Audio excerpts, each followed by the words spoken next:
Hello everypony, and welcome back to My Little Pony What Works. Today, the odds are in Corey Powell and Megan McCarthy's favor as episode 23 gives us Inspiration Manifestation.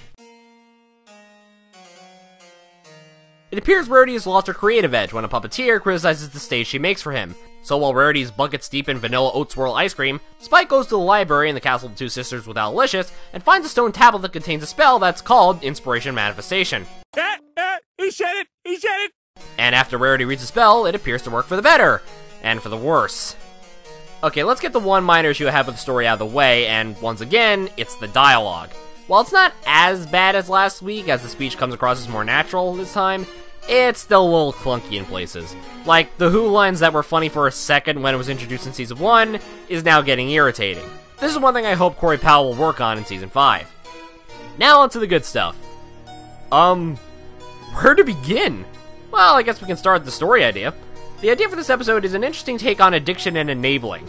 Now, while this episode doesn't go all the way with the addiction plotline, as with its influential predecessor, the Tommyknockers, it did its job to put the conflict on Spike and Rarity, showing the harmful side of inspiration, if you know what I mean.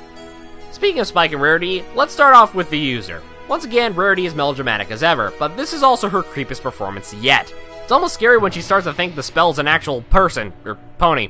Another thing to admire is the stages of the spell that go through Rarity. At first it starts small when she changes the stone slab into an actual book and fixing up the traveling theater for the Willy Wonka Older Snails hybrid. But soon it starts to grow exponentially as she finishes clothing lines for 15 seasons ahead. It even gets to the point where she doesn't even need the book and starts materializing things out of thin air. The Elric brothers are gonna be pissed. As for our focus character, Spike was fantastic, probably the best he's been portrayed the entire series. As Tommy Oliver pointed out, this was a person versus self conflict, as the problem faced was on him. Do I continue to support my friend despite harming the town and possibly yourself, or do I tell the truth and possibly hinder our relationship? Great conflict for Spike to be in. But easily the show stealer was Owlicious. All he does is hoot and work off of Spike's actions, and it is fantastic. Did I mention this episode is creepy? Because, oh sweet Celestia, this episode is creepy. While this episode didn't reach less than 0 levels of insanity, it does rival Party of One's levels of creepiness in terms of animation and music. Subtle eye twitches and creepy smiles mixed with the green magic gave the animation its eerie feel, and with the score, an added harpsichord gives the episode a sinister feel without feeling out of place. Rainbow Falls. Outside of being almost scared shitless, in a good way, I can say Megan McCarthy helped out with the humor a lot. I think the funniest line had to be when Twilight tells Spike they had to turn the gold back into dirt. Usually, it's the other way around. I just love that line on implications alone. Also, I'm so excited! I'm so excited! I'm so scared. Looks like someone's a fan of Saved by the Bell.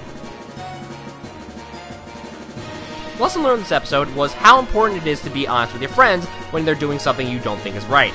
A true friend knows that you're speaking up because you care about them. Now, while this episode's morals share a similarity with Simple Ways, the former episode was more about showing how stupid they were acting through humility, while the latter was more about showing how harmful they're being through honesty. Well-deserving moral considering the risky topic.